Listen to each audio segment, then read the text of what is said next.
Hi guys, welcome back to Piper's Perfect Dream. Few things before we start. I was gone yesterday because, yes, I know I'm taking a lot of skip days, but I was gone yesterday because I had to go to the doctor to get, see if I had to have surgery.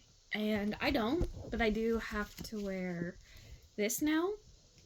And ignore the pineapple, I took an old sock of mine and I made a knee sleeve for my leg because the brace was rubbing against my leg and it was causing more pain than it was helping my knee. Anyways, and the other thing that came in yesterday was Stealing Starlight. This I have been waiting for 2 weeks now, and it was supposed to be here literally 2 weeks ago. And so I now have all 14 books in the series, like physical copies and not digital copies of them. But yeah, 2 years ago I've had Good Witch Gone Bad. I don't like this book. This is my least favorite book in the series, and that's behind Leona's Unlucky Mission. And yeah, this says this belongs to me. And then it has, I don't know why I put an otter sticker in here. I love otters. I hate this book. It also came with a poster with Vega, Piper, and Adora on the front and her on the back. I don't want to look at her, so I made sure to put the... Hold on. Yes. There it is. Yes, I know my bed's a mess. It's right there. I don't know if you can see it. But, yeah. So now that I've been talking for 2 straight minutes, let's put these aside. Put on my glasses, because my brother found my glasses. Thank you. The ones that I prefer to wear compared to the other ones. And let's get started on chapter 6.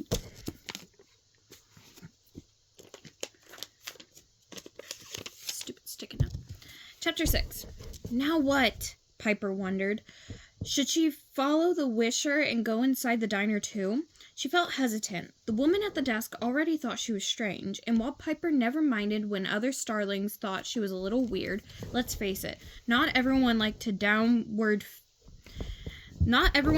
downward-facing lion poses while meditating in PE class. This seemed different. Piper cared what these wishlings thought, and she wanted to make a good impression. Maybe because they were the first wishlings she had ever met. And maybe, just maybe, it might help her complete her mission. Sorry. Oh, I love my phone. Okay, sorry, I got DQ with my mom after I went to go pick up my meds. Anyway,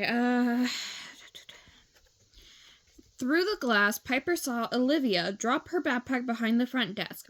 She gave the curly-haired woman a kiss on the cheek. Then she walked around the long counter and slipped behind it to the other side. She waved hello to a woman wiping up a spill on the other end. A waitress, Piper had learned, and tied on an apron. It seemed that people, not BotBots, served food on Wishworld. Olivia works at the diner, Piper realized. She had no choice but to go in again. This time, she would think carefully before she spoke. Hello, Piper said cautiously to the woman at the desk. Now she saw the woman wore a name tag. Alice, Piper added. Hello again, said Alice. Have you figured out what you want to eat? Oh, wait. Have you figured out if you want to eat? Said Piper. Stay, said Alice. Yes, I do. Piper leaned over closer to Alice. She didn't say anything. She just concentrated on connecting. A funny expression crossed Alice's face. It was a wistful look, like she was remembering something from long ago. She sniffed deeply. Rhubarb pie. Strawberry rhubarb pie with crumb topping. She smiled at Piper. It smells just like the pie my mom, Rosie, used to make. I didn't even know we were serving it today, or that anyone else could make it the same way. Rosie, the plaque on the bench, the diner name. Piper wanted to ask her more, but she had to focus on the task at hand. Adult wishlings always smelled favorite desserts from childhood when they got close to starlings, and those memories made them open to suggestion, into believing whatever the starlings told them. Piper stared into Alice's eyes. "I am Piper, and I am here to help out." Alice nodded solemnly. Then she called, "Everyone, this is Piper, and she is here to help out." The cook came from the kitchen, wiping his hands on a dishcloth. "I think I'll whip up a coconut cake. For some reason, there's a smell around here that reminds me of coming home from school and finding a thick slice of cake waiting for me on the kitchen table." He stuck out his hand for Piper to shake. She touched his fingers, unaware what to do. "I'm Pete," he said. "Now, what is your name again?" "I am Piper," she repeated, "and I'm here to help." "Of course you are," Pete said, slightly dazed. Then he smiled. "We can always use an extra pair of hands around here." He turned to the counter. "Olivia, come meet our new employee." He stopped, looking confused. "Wait a minute, not an employee. A helper, I guess." Olivia walked over. "Just a helper?" she asked Piper. "Why would you want to help without getting a star payment?" finished Piper. "Oh, starve," she thought. "That can't be right."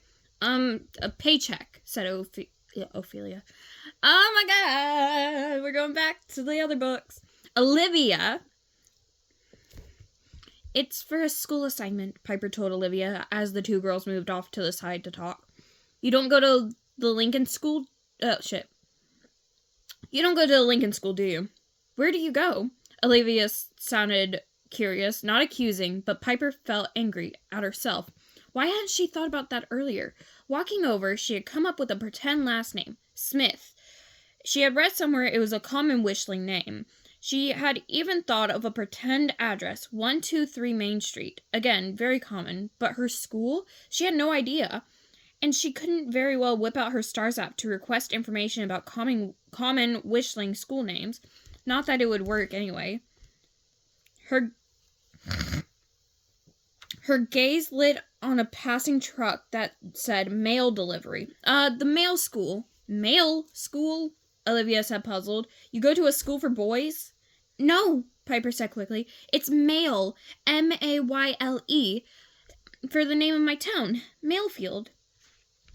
The name sounded kind of lame, Piper knew. Too much like Greenfield, but it was the best she could do with hardly any time to think. "Mayfield?" mused Olivia. She shook her head. "I've never heard of it."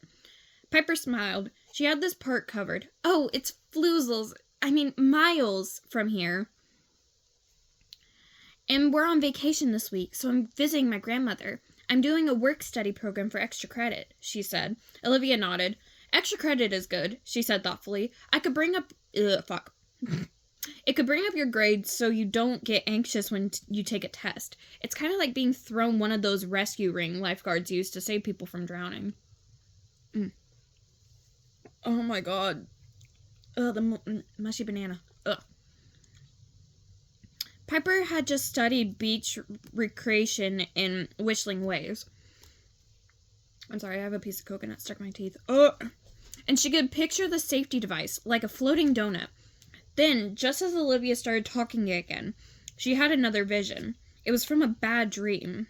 She was trying to swim to shore at Luminous Lake, but the same evil presence she felt before was trying to pull her down. Pull her down.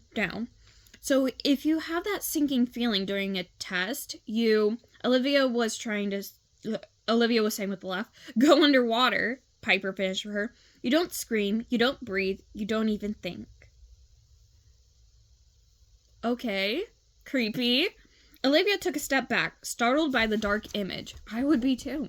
"No, I was going to say that you can just relax. It would make you feel better knowing you had help, like a rescue ring." Relaxation. Piper of all starlings on Starland knew about relaxation. Why hadn't she gotten that right away? And now she scared poor Olivia on top of everything else.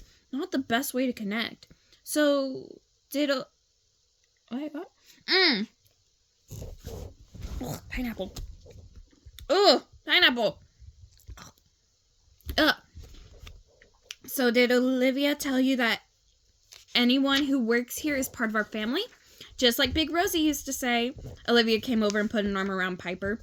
"No, I didn't," Olivia said, taking another step away from Piper. Well, we're one big family here, Alice went on. Pete is my husband, and Olivia is our daughter. Rosie was my mom, Olivia's grandmother. She started the diner.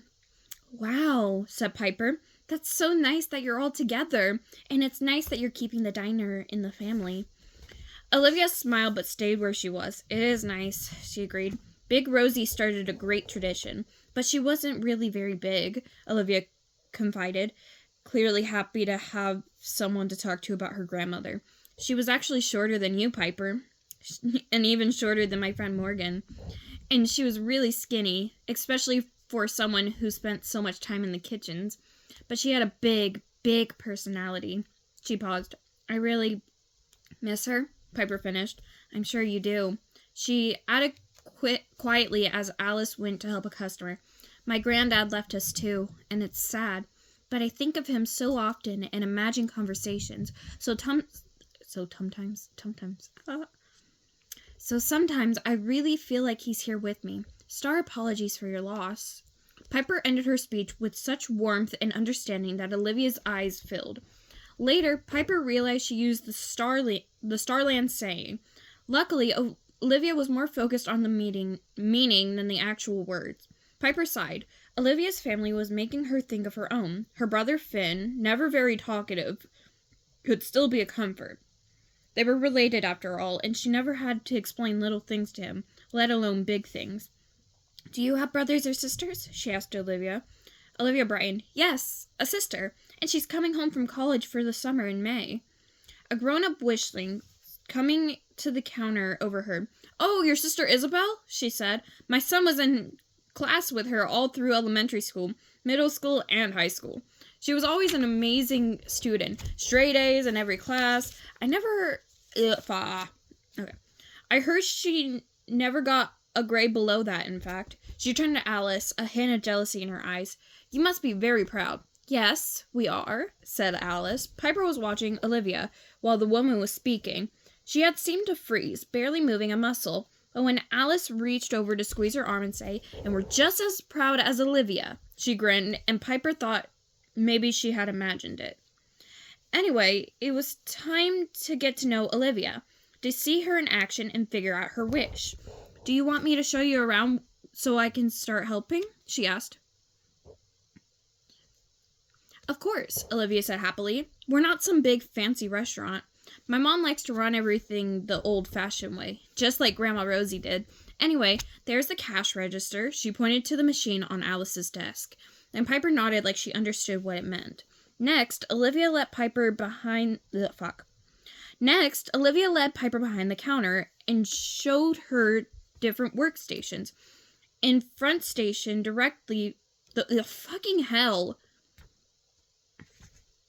Oh, that's wide open. The front station directly behind the counter held ice cream freezers, coffee machines, and a small refrigerator to store juice and milk. Ice cream, coffee. Piper knew the words. She'd even seen ice cream and coffee for herself. But she still needed to study them, and everything else, to truly understand. Piper took out her Stars app, hoping Olivia would think that it was just a regular cell phone. She pretended to hold it casually, the way she'd seen wishlings do, when really she was taking holovids and recording Olivia's voice. Olivia gestured for Piper to follow her into the kitchen, then stopped by another workstation. This area is for roll-ups, Olivia explained. Roll-ups. Piper knew about push-ups and pull-ups from physical energy class. Perhaps roll-ups were another form of exercise. But truth be told, she never paid much attention. She discovered a star mat hidden behind some equipment in the gym, and if she wandered slowly to that corner, no one noticed. So while everyone else jumped and ran, she just meditated quietly. She was pretty sure Coach Gita knew what she was up to, but never called her out on it. Most likely, the coach understood that Piper got more energy from meditating than from playing Starball. So, Piper said to Ophelia, son of a bitch. Piper said to Olivia, you keep in shape while you're working by rolling up? No, fucking hell. Olivia giggled. I don't want to eat the mushy banana. No, Olivia giggled. She grabbed a napkin, and before Piper could even blink, she had rolled a knife fork and spoon inside the napkin in such a way that it stayed wrapped even when she flipped it in the air. It was almost like magic. This is part of side work. And for now, you should just focus on this kind of stuff. Roll-ups, refilling ketchup. She pointed to squeezable containers that came to a point, filled with an unappetizing red liquid mixture, and sugar dispensers. No waiting on tables. Not yet, anyway. Okay. Piper kept nodding as if she understood. Hopefully, it would all make sense when she studied everything later. It turned out, though, there wasn't time. You can start right now and refill the sugar dispensers, Olivia said. She took out a tray of empty dispensers. Then she waved toward a high shelf where a dozen large containers stood in a line. Oh my god. Piper opened her mouth, about to explain how clueless she was, when the phone in front rang. Olivia backed away to answer it. Okay, you're on your own, she told Piper. Piper paced in front of the containers. Which one held the sugar? She glanced around helplessly and looked straight through the cabinet door above the containers. There were unopened jars labeled mustard and pickles, plus bags labeled salt, pepper, and Piper grinned. Sugar! She took out the bag, then used her sunray vision to see what sugar actually looked like. Okay, now she realized the sugar dispenser was the third one from the right. When she lifted... Oh my god, I'm just getting straight coconut in my mouth. I love coconut. I don't want to be chewing it. Literally. Don't want to do it. Okay. When she lifted the container off the shelf, though, she had to laugh. It was labeled on the lid. Now Piper had the dispenser. She had the sugar. She even found a scooper. She mentally patted herself on the back for that one. It should be simple from here on, she thought. The dispenser had a hole on top, and the sugar should slide right in. She ladled out a heaping scoop from the container and poured the sugar over the dispenser. Sugar granules bounced off from the top with a ping, ping, ping, and scattered all over the floor. Only a few granules actually made it into the dispenser. Piper tried again and again with the same result. This is going to take a star day and a half, she told herself, but she had to do it. She would acknowledge these negative feelings so that they would pass like drifting clouds. Then she'd get back to work. She reached once again for the scooper. But then Pete walked in, holding another sugar dispenser, this one with its top screwed off. Here's one more for you, he said. After that, it was easy to fill the dispensers. She took off each lid, poured in the sugar, then closed it up. A short time later, she was done, but the table and floor were still covered with sugar. Piper gazed down, dismayed. Why couldn't the floor be self-cleaning? That's okay, honey, Alice said, coming over to inspect the mess. But it always makes me feel better to leave a workstation as clean as you found it, Piper finished. You too? Said Alice. Good. Hi, Nala. Good. Just use the broom and the dustpan in the corner. Another confusing task. Piper eyed the long stick with bristles on one end in the corner. It didn't look like any kind of pan, so that must be the broom. Experimenting, she pushed it along the floor. To her surprise, it moved the sugar granules into a neat pile, almost by itself. Then she swept all of it into a flat pan thing that happened next to it. She gazed at the pan a moment, half expecting the sugar to disappear into thin air. But of course, she was on Wish World, not Starland, and the pan stayed full. Next step, find a garbage can. She spied one in the opposite corner and hurried over. Ew! She wrinkled her nose. It was stuffed with actual garbage that smelled. No vanishing garbage cans here. Disgusting! Fucking hell. Quickly, she dumped the sugar on top, then turned her heel. Nice work, said Alice, returning. Olivia is in the booth in the back, doing homework. Why don't you join her? And in a little while, you two can have dinner here. The least we can do is feed you. Olivia grinned, her first wishling compliment. It felt almost like Star Kindness Day. Now to find Olivia.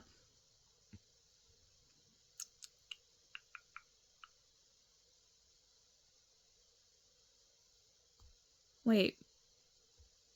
I think there's an error here. It says Olivia grinned. Her first wishling compliment. It almost felt like Star Kindness Day. I think that's supposed to say Piper. Now to find Olivia. She walked around the diner tables all the way to the back in the very last booth. School books were spread across the table, along with pencils and pens and notebooks. But there was no sign of Olivia. Piper's heart sank. She'd spent way too much time filling sugar dispensers, and now look what happened. She'd lost her wisher. Chapter 7. Okay, I will see you guys next time. Might be tomorrow, might be later today, but we'll see. I actually have to get back downstairs. I should not be up here at all.